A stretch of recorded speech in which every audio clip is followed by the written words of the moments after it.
Şöyle bir durup düşündünüz mü hiç? Bir yanda inanılmaz bir teknoloji, müthiş başarılar ama diğer yanda çoğumuzun içinde bir kaygı, bir yönsüzlük hissi var. Sanki bir şeyler eksik, değil mi?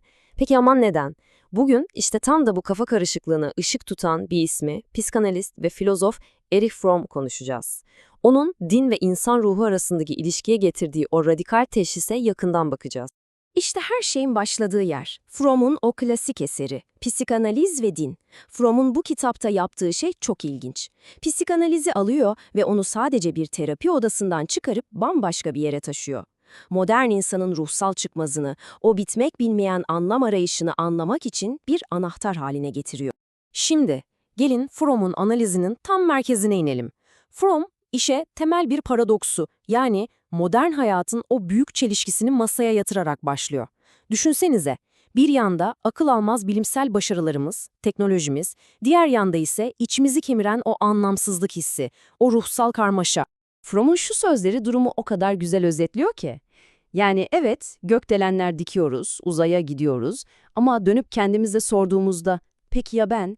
Bütün bu çabaya değiyor mu diyoruz? İşte Fromm'a göre bu, bizi ayakta tutacak manevi bir pusuladan, bir yönelim sisteminden yoksun olduğumuzun en net göstergesi. Tabii Fromm bu fikirlerle ortaya çıktığında psikanaliz dünyası boş değildi. Din konusunda iki dev isim, iki dev görüş çarpışıyordu. Fromm'un dehasını anlamak için önce bu iki klasik pozisyona bir göz atmamız lazım. Çünkü o, bu iki devin omuzlarına basıp çok daha farklı bir yere bakmayı başardı.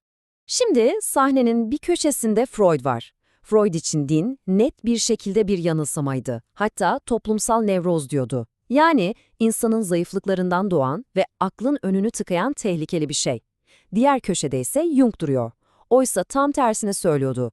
Jung'a göre din, insanın ruhsal dünyası için hayati bir deneyimdi. Daha yüce bir güçle bağ kurma yoluydu. Kısacası biri at gitsin diyor, diğeri olmazsa olmaz diyordu. İşte tam da bu iyi mi, kötü mü kavgasının ortasında Erich Fromm sahneye çıkıyor ve diyor ki, bir saniye, belki de yanlış soruyu soruyoruz. Tartışmanın kurallarını adeta baştan yazıyor. Sorduğu soru çok daha derin, çok daha temel bir soru. İşte o soru bu. Bakın bu, oyunun kurallarını değiştiren bir hamle. Fromm için olay inanıyor musun, inanmıyor musun değil. Asıl soru şu, inandığın şey o her neyse seni nasıl bir insana dönüştürüyor? Ama durun, bu soruyu hakkıyla sorabilmek için önce din kelimesinin kendisini baştan düşünmemiz lazım. Fromm'un din tanımı alıştığımızdan çok daha geniş. Bu ne demek?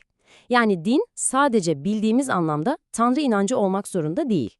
Hayatınızın merkezine koyduğunuz her şey sizin dininiz olabilir. Mesela başarıya tapmak, paraya tapmak, hatta milliyetçilik. Bunların hepsi Fromm'a göre birer din. Çünkü hepsi size bir yön veriyor ve bir adanma nesnesi sunuyor. Bu tanıma göre aslında herkesin bir dini var. İşte bu geniş tanımı yaptıktan sonra Fromm teşhisinin kalbine iniyor. Diyor ki adını ne koyarsanız koyun, ister geleneksel bir din olsun, ister para hırsı olsun, bütün bu yönelim sistemleri temelde ikiye ayrılır. Otoriter dinler ve hümanist dinler. Şimdi bu ikisi arasındaki farklar gerçekten insanın ufkunu açıyor. Bakın, otoriter dinde olay ne? İnsanın kendinden üstün bir güce, bir otoriteye boyun eğmesi. En büyük erdem ne? İtaat. En büyük günah tabii ki itaatsizlik. Bu sistemde insan hep biraz eksik, biraz güçsüz, değerini de ancak o dış güce teslim olduğunda bulabiliyor. Ve hakim duygu genelde suçluluk ve keder. Peki ya hümanist din? Orada merkezde insan var, insanın kendi potansiyeli var. Amaç bir şeye boyun eğmek değil, kendi aklını, sevgini, gücünü sonuna kadar geliştirmek. En büyük erdem kendini gerçekleştirmek. Hakim ruh hali ise sevinç. Peki bu otoriter sistem psikolojik olarak nasıl çalışıyor? İşte burası çok kilit.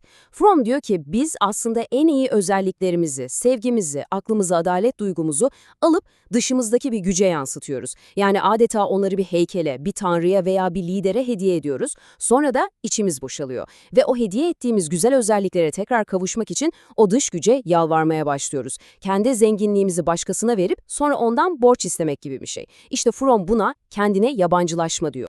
Şimdi bu teoriye biraz soyut kalmış olabilir ama Fromm'un dehası bu teşhisini kanıtlamak için kullandığı o harika edebi metinlerde, o kadim hikayelerde yatıyor. Gelin şimdi bu hikayelere bakalım çünkü bu anlatılar teoriyi adeta ete kemiğe büründürüyor ve ne demek istediğini çok daha net gösteriyor.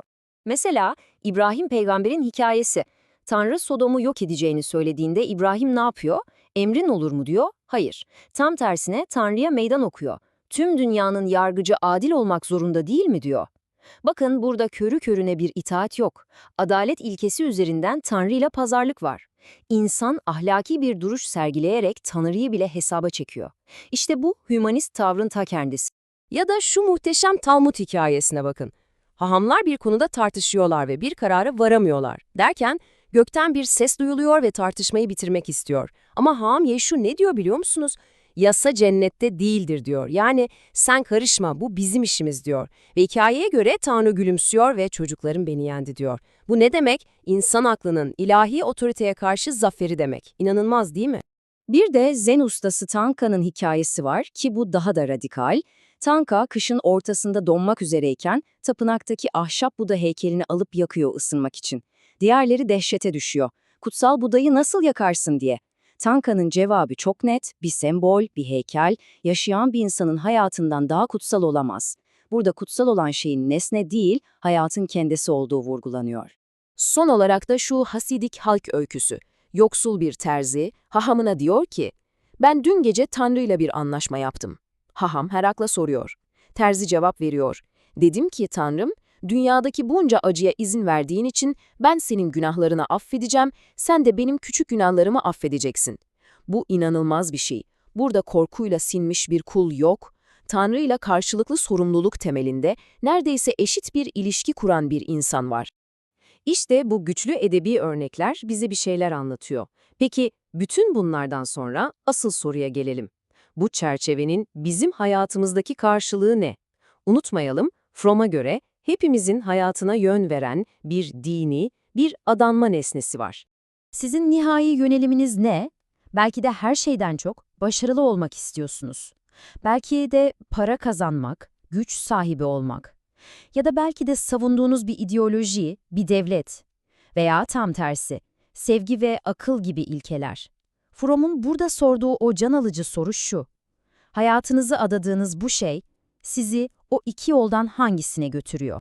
İşte meselenin özü tam olarak bu. Kendinize ne dediğiniz, ateist mi, dindar mı olduğunuz aslında ikinci planda. Fromm için asıl soru şu: hayatınızın merkezine koyduğunuz o inanç, o sistem sizin insanlığınızı nasıl etkiliyor?